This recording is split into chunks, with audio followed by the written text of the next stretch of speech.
warahmatullahi wabarakatuh. Pemirsa yang budiman, kali ini kami akan memaparkan tentang wisata religi, yaitu Sri Aji Joyoboyo yang bertempat di Kediri. Kampung Inggris memang menyimpan sejuta sejarah yang belum kita semuanya ketahui. Salah satunya merupakan petilasan Sri Aji Joyoboyo. Kita semuanya tahu kalau petilasan Sri Aji Joyoboyo memiliki sejarah yang menarik untuk kita ketahui sebagai tambahan wawasan sejarah. Bila dibilang petilasan Sri Aji Joyoboyo merupakan pusat sejarah dan cikal bakal berdirinya Kediri. Petilasan Sri Aji Joyoboyo juga ramai dikunjungi oleh wisatawan lokal maupun luar daerah. Ada yang hanya sekedar berkunjung atau berwisata sejarah. Ada juga yang memang datang dengan niat untuk berwisata religi menurut keyakinan masing-masing. Ada yang datang untuk tidur dan bermalam untuk mendapatkan wangsit. Ada pula yang datang untuk mengadakan kenduri, biasanya sebagai ungkapan syukur karena ada harapan yang terkabul saat dia sembahyang di tempat tersebut. Karena banyaknya ritual yang sebagian orang menganggap sesat, namun banyak juga yang tidak mempermasalahkan hal tersebut. Saat kita mencoba menghubungi admin, mencoba berkomunikasi dengan salah satu pengelola petilasan Sri Aji Joyoboyo, kebanyakan para tamu yang melapor ke kuncen atau juru kunci hanya sekedar untuk berwisata dan hanya ingin mengetahui seperti apa bentuknya. Namun banyak juga yang melakukan ritual-ritual tertentu. Namun untuk ritual, pengunjung harus didampingi dengan juru kunci karena mengantisipasi melakukan ritual sesat di area yang dianggap sakral dan suci tersebut. Petilasan Sri Aji Joyoboyo terletak 6 km sebelah utara Simpang Lima Gumul, Kabupaten Kediri, tepatnya di Desa Menang, Kecamatan Pagu. Di Simpang Lima Gumul ikut jalur ke utara atau beralamatkan di Jalan Butolojoyo nomor 296, Menang, Pagu, Kediri, Jawa Timur. Pada umumnya, yang disebut sebagai petilasan adalah tempat tinggal, tempat beristirahat atau dalam pengembaraan yang relatif lama, tempat pertapaan atau tempat terjadinya peristiwa penting. Petilasan berasal dari istilah Jawa, yaitu kata dasar tilas yang berarti bekas. Petilasan merupakan suatu tempat yang pernah disinggahi atau dialami oleh seseorang yang dianggap penting. Bagi kita semuanya yang belum mengetahui sosok Sri Aji Joyoboyo, beliau adalah sosok yang terkenal sebagai seorang raja pada zaman kerajaan Kediri. Nama gelar lengkapnya adalah Sri Maharaja Sang Maha Panji Jayabaya Sri Warweswara Madusu Mudana Awataraning Dita Suh Triseningga Parakrama Utungga Dewa. Itulah gelarnya beliau. Ia terkenal karena kerajaan Kediri mencapai masa jayanya pada zaman pemerintahannya, yaitu pada tahun 1135 sampai dengan 1157 Masehi. Joyoboyo sendiri disebut sebagai titisan Wisnu, penguasa negara Widarbha yang beribu kota di Memenang. Ayah Jayabaya bernama Gendrayana, sedangkan Gendrayana sendiri adalah anak Yudayana. Yudayana anak Parikesit. Parikesit anak Abimanyu. Abimanyu anak Arjuna. Arjuna adalah satria ketiga dari Pandawa. Selain menjadi seorang raja, Joyoboyo juga dikenal sebagai seorang yang sakti mandraguna. Ia dipercaya memiliki kejernihan batin sehingga ia mampu memperkirakan apa yang akan terjadi di masa yang akan datang. Ramalan-ramalan beliau ini diwujudkan dalam kitabnya yang terkenal, yaitu Jangka Jayabaya, yang selama ini banyak kita kenal. Masyarakat banyak yang kurang tahu mengenal legenda petilasan Sri Aji Joyoboyo. Petilasan ini terletak di Desa Menang, Kecamatan Paku, Kabupaten Kediri. Legenda merupakan salah satu bentuk karya sastra lisan yang harus dilestarikan.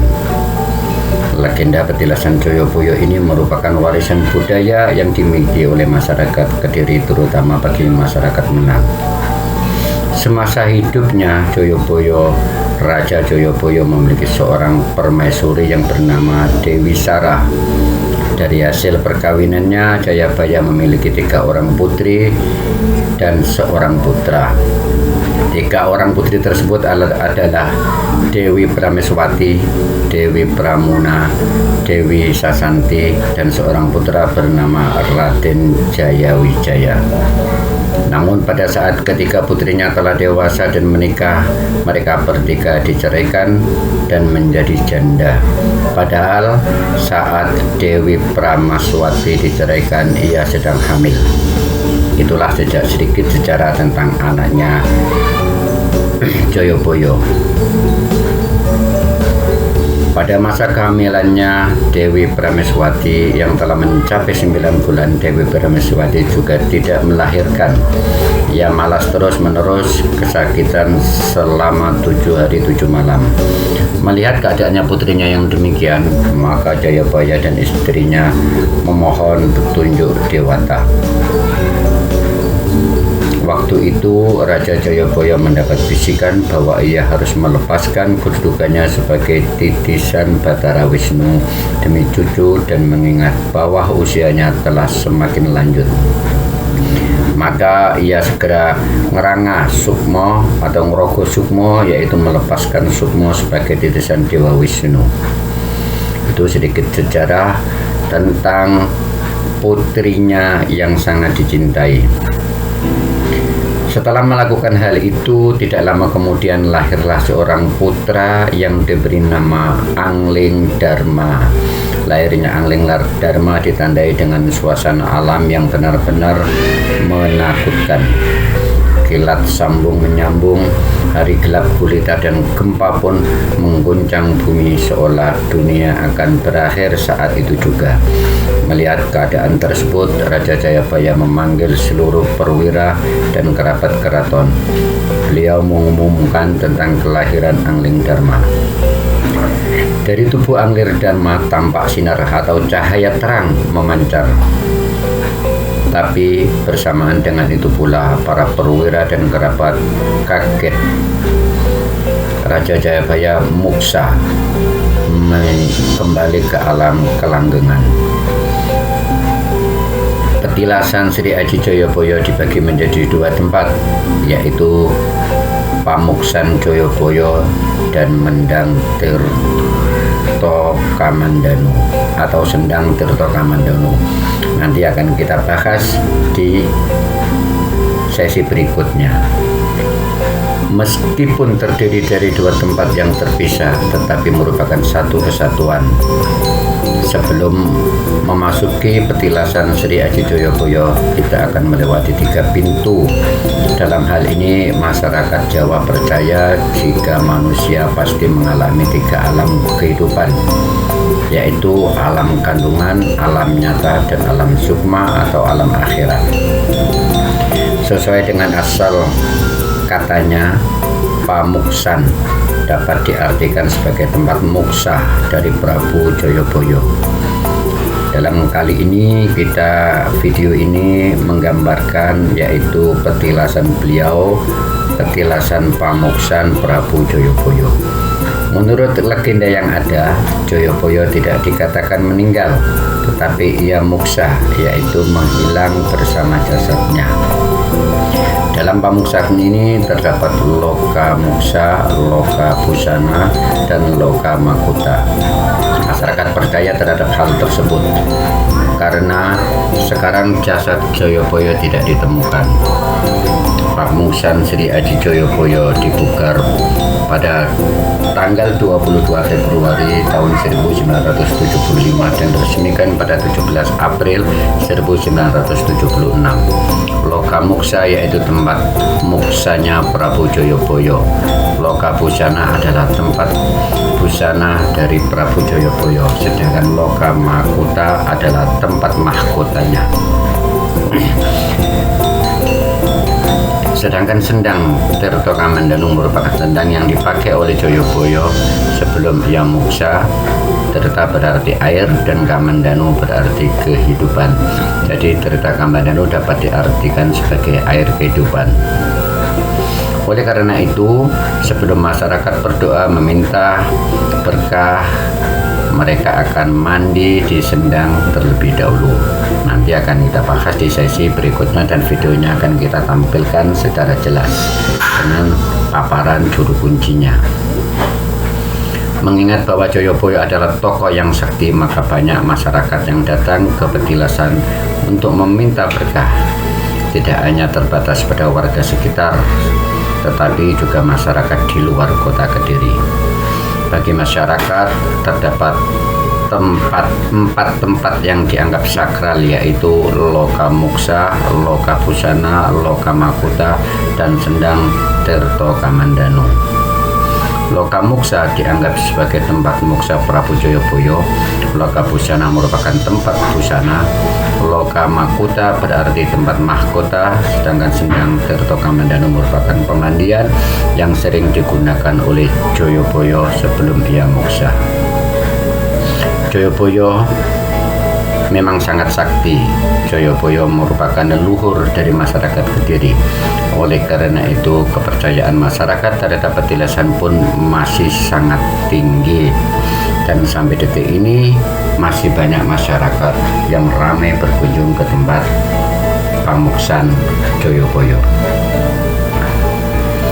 Masyarakat sendiri selalu menyelenggarakan upacara adat atau ritual khusus sebagai bentuk kepercayaan masyarakat terhadap petilasan. Ritual ini dilaksanakan setiap tanggal 1 Muharram atau 1 Suro.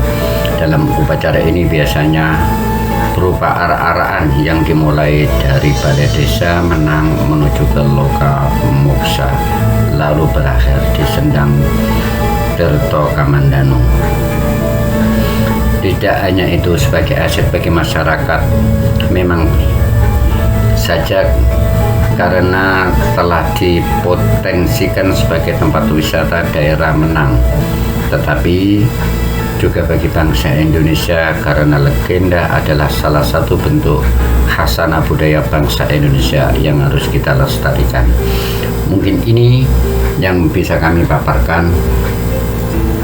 Nanti akan kita sambung dengan video-video berikutnya, yaitu tentang pemandian Kamandanu. Selamat dan mari kita lestarikan budaya bangsa ini, karena tanpa sejarah kita lemah. Dengan sejarah bisa membangkitkan semangat kita untuk hidup dan menatap ke depan. Selamat, selamat, rahayu, rahayu, rahayu.